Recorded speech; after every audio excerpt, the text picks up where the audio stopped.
Howdy, folks. Today I have something a little bit different, and I just thought I'd show you this weekend's random project.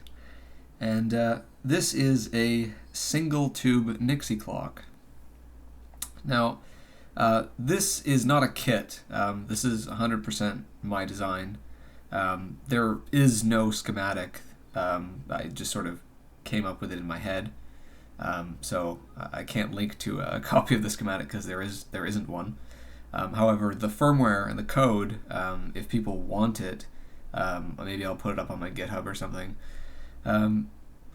So this started about a week ago. I was at work and somehow we got into the conversation about vacuum tubes and someone mentioned a Nixie clock, and I sort of remembered that I actually had a single Nixie tube that I had gotten a long, long time ago, and just one of them, unfortunately.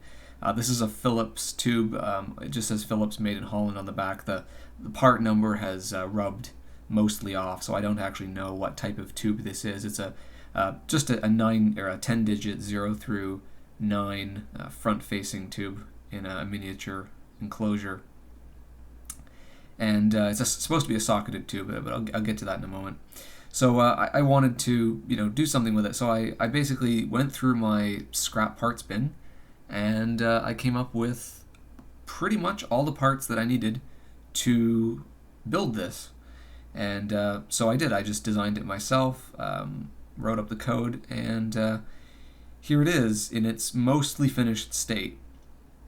And as you can tell, that is the actual time. So it's 10:04 or 11:04 p.m. I'm using the decimal place as the AM/PM indicator. And it's a little bit late because this took far longer than I expected it would. And I had so many problems with this. It was almost like the universe didn't want me to make this or something. And I didn't bother to film it because when you film something, it takes like twice as long as normal, and it was already going super slow. So I wasn't going to, film the design and building of this. It wasn't something that I wanted to do. But I'll talk about it now, at least. So anyway, the design is based around this massive 40-pin device. This is a microchip PIC16F777. This is a discontinued microcontroller, 8-bit microcontroller. I believe they started making these things 2003 or something, 2002, 2003, and they discontinued them several years ago. So they're pretty much, you can't buy them anymore. There may be a couple places that still have stock of them, but they're pretty much obsolete in every way. I mean, the datasheet that I'm using says 2004 on the bottom, so I only had one left. I used to use these a lot, but I only had one left, so I thought, well, I'm not going to design any new products with it, so I might as well make this one-off clock with it. But of course, you could port the code to any 8-bit PIC micro, or in fact, any 8-bit microcontroller, but the PICs would be pretty easy to port between. For the driving of the segments, so in this Nixie tube, in case you're unfamiliar with what a Nixie tube is, I mean, I guess I should say that there are probably some people watching this who don't know what this is. This is what was used before the advent of LED displays and LCD displays. I mean, think about it. If this was the 50s or the 60s, and you wanted to display, you had some piece of equipment and you needed to give a digital display, how did you do it? I mean, there were no LEDs, there was no LCD displays. You couldn't really drive a CRT with kind of a digital input like that. So they developed this, which is effectively a neon indicator. So there's 10 cathodes in here, and they're shaped like the digits 0 through 9 with the decimal place as well. And there's neon in here, and I think there's also some other gases. And by using a high voltage, you can strike the cathodes, and they'll begin to glow. So this thing operates at about 170 to 200 volts DC.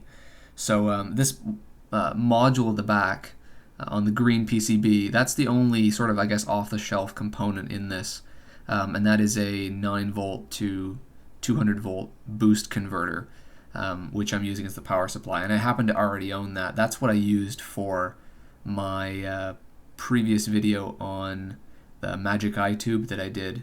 That would have been on my main channel, but that is the only off-the-shelf part really in this. Just because I'm not going to bother to design that circuit. That's just somebody else has already done it. And it has a 5 volt output, which is what I'm running the pick at, so it works out really well. So of course there's the anode is connected to the power supply, and I'll talk about more of that when I go around to the other side of the device, because that was not originally what I wanted to do. These devices down the front, these are all just bipolar transistors, high voltage BJTs, and they're all driven from GPIOs on the micro, and these switch the cathodes on and off. So there's 10 of them on this side for the digits 1 through 0, 1 through 9, and then 0. And then there's one on this side because I just couldn't fit them all on one side, which does the decimal point. So basically the tube is always powered from 200 volts, and you only connect the ground when you want a digit to be displayed. And there's technically nothing that says you can't have more than one digit on at once, but it doesn't make any sense. So the code could physically do it, but there's no point to.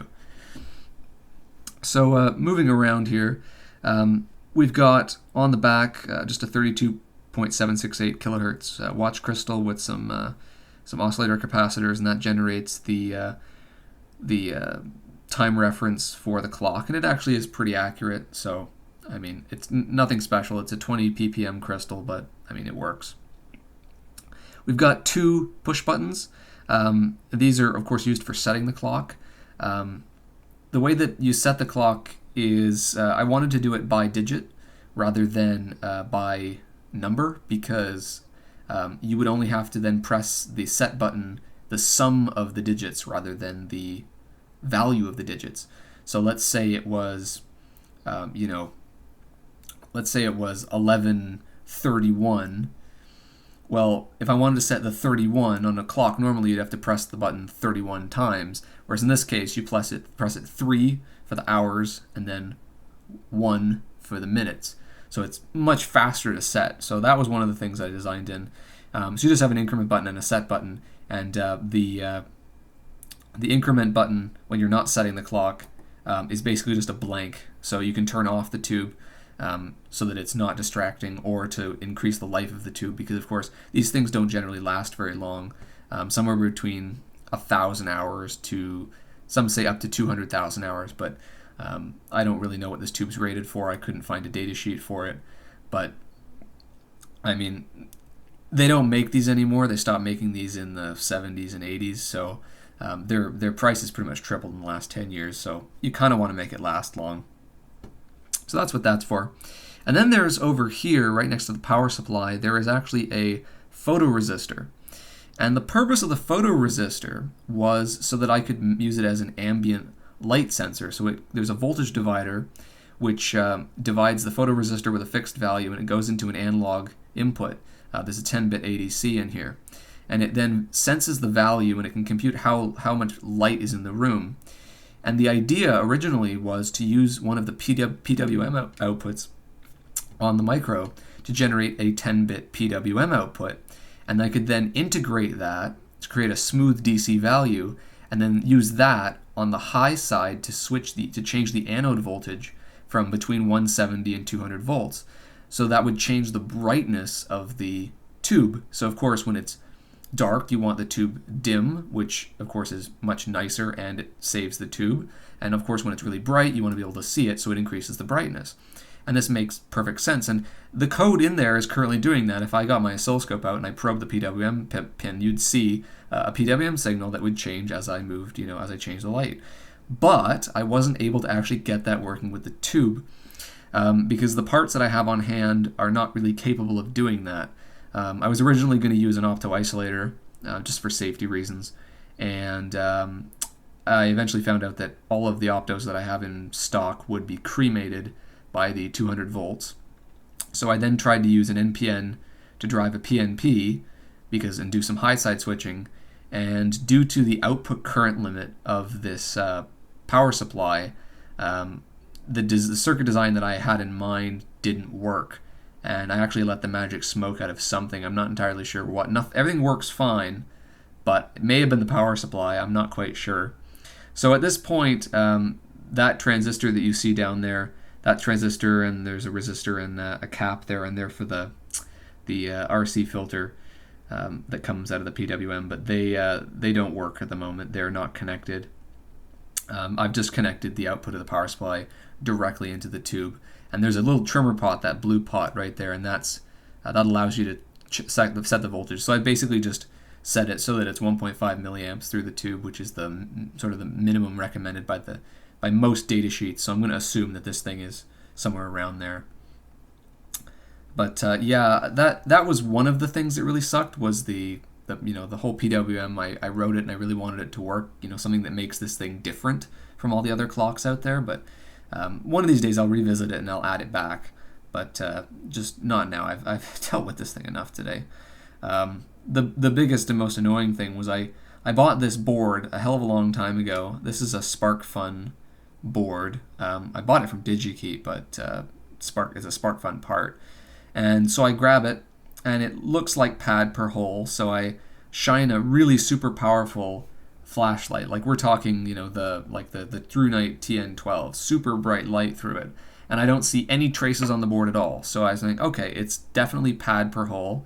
So I start building it, and I build pretty much the entire circuit, and I put the micro on it, and it doesn't work. And I can't exactly figure out why. If I look at like the PWM pins and stuff, they're working. There's a value there. I can change the brightness and the duty cycle changes, so I know the processor's running and everything. But all the GPIOs are just low. They don't do anything. And I can put it in a breadboard and they work fine, but in the board they don't work.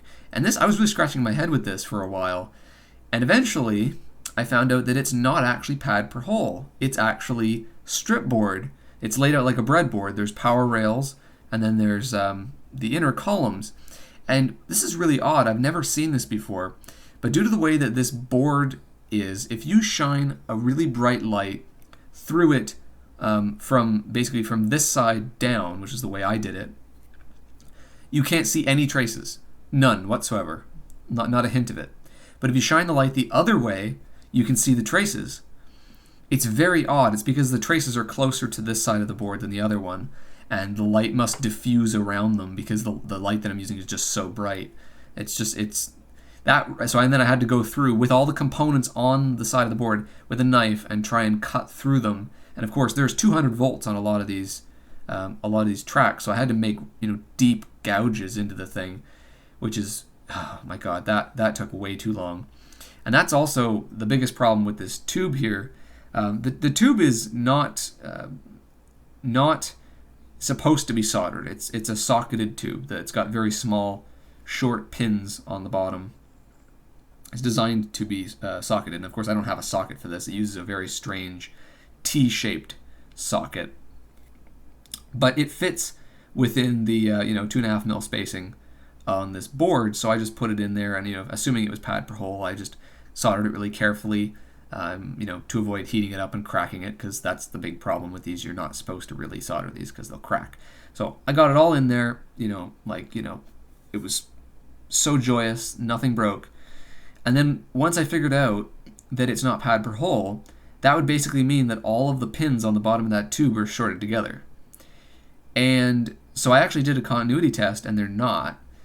And as it turns out, the pins are just ever so slightly smaller in diameter than the actual holes, and technically the holes are plated, so it's like a minefield. The pins are straight through the holes, and on every side there's just a tiny sub-millimeter gap around the edge of the pin, and if any of the pins move even slightly, they'll short to another pin. Now that's not really that bad.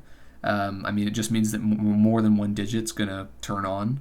But yeah, it's not great. I'm not super happy with the way that turned out. If I did this again, I would probably draw out the schematic and build a board and make it custom. But again, weekend projects, you kind of got to deal with this, I guess. And the other thing was the reason why one of those buttons looks kind of kind of wonky is because I had to move it. And this was a really, really odd thing. The GPIOs weren't working properly. And once I figured out that it wasn't pad per hole, I cut all the traces, used a continuity tester, figured it out. Then I put it back in, and then the GPIOs still weren't working. And that actually wasn't the problem. So I honestly couldn't figure it out, because you put it in the breadboard and it would work fine. And so I got out my current meter, and the thing was drawing 22 milliamps or something like that totally, without the tube running, of course. There was no high voltage at that point. I was just testing the digital. So the current was okay. And all of a sudden, the current spiked, and it went up to like 400 milliamps. It actually current limited on the power supply, and of course I shut it down immediately. And so I got out my thermal camera, and I turned it back on. It was 20 milliamps, as normal. And then I noticed that one of these two pull-up resistors was slightly warmer than the other one. And I thought that was a bit odd. And I thought, well, that might make sense, because if there's something wrong with that button input and it thinks it's trying to set the clock, then it's not going to output anything on the GPIOs. It's going to sit there. Or if, it's actually that would be the blanking one. So it would be blanking. So yeah, it would be forcibly blanking, so you wouldn't see anything. That would explain why the GPIOs weren't working. So I ended up putting my voltmeter on those nodes, and they should be 5 volts. I mean, they're just pull-ups.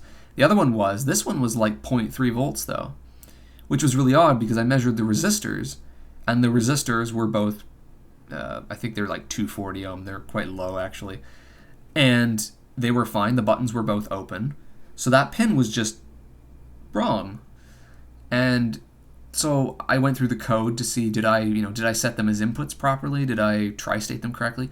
And actually turns out no, not entirely. One of the pins was configured as a serial port or a parallel port, but it was still an input, so it wouldn't have caused any problems. So I fixed that, still didn't fix it. The voltage was still odd. And so that made me think, well, in the breadboard it works fine. But the breadboard doesn't use pull-up resistors. The breadboard just shorts the pins to the power supply. So I did that. I shorted the pin. I bypassed the resistor, shorted the pin to the power supply. The device started drawing 60 milliamps, so 40 milliamps was going through that pin, and it all came to life.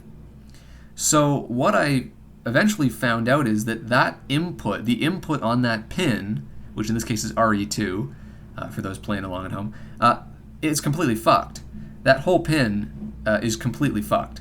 So what I think is, because it's right next to the power supply pins, what I think happened was, these parts I've had since I was a kid. I mean, that's how long I've had these.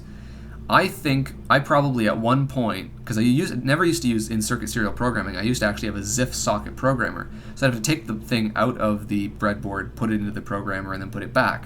And I feel like I probably offset it by one pin at one point, powered it up, and ended up putting power into that pin. And I probably fried the ESD protection diodes or something in that pin.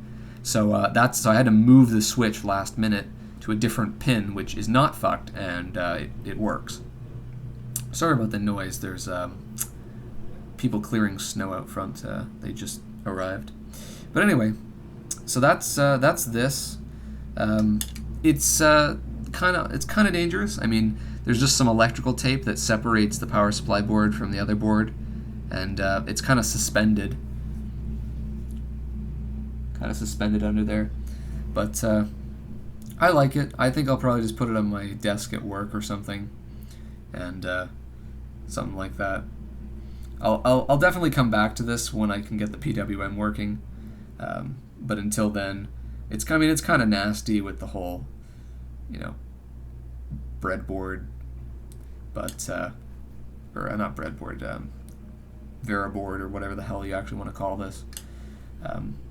I do regret not making a custom board for this, but yeah, it's powered by just a 9-volt unregulated wall wart, by the way, because the power supply does the 5-volt regulation. So I just had this thing laying around, so might as well try it out. Just put little screws on it, and works pretty well actually. Let me just dim the lights here so you can kind of see. It's actually quite bright. I mean, it doesn't. I'm just looking at it through the camera, and it doesn't look. It looks a lot better in person. The color is far better. Unfortunately, I can't turn that other light off. But yeah. So that was what I spent my Saturday doing. So yeah, like I said, if anyone actually does want the code for this, it's on my private GitLab right now, but I can move it to GitHub and make it open source if people want it. But like I said, I mean, I'd have to draw out the schematic and stuff. So give me a few days, to actually do that, and I'll probably want to finish the PWM first and get that working. If anyone has any other cool ideas of what I can do with this, given what's in the PIC 16F777, and just a single tube, that would also be appreciated, because I mean, I've got, I think, 80% RAM free and 78% data free, so I can write a hell of a lot more code to shove in that. So it's a socketed processor, so I can take it out and reprogram it and flash a new firmware. So if you've got any cool ideas, definitely shoot them my way, and I might actually implement them. So anyway, hopefully that was not too boring. And holy shit, that's been 22 minutes. Okay, I need to shut up now. Yeah, thanks for watching.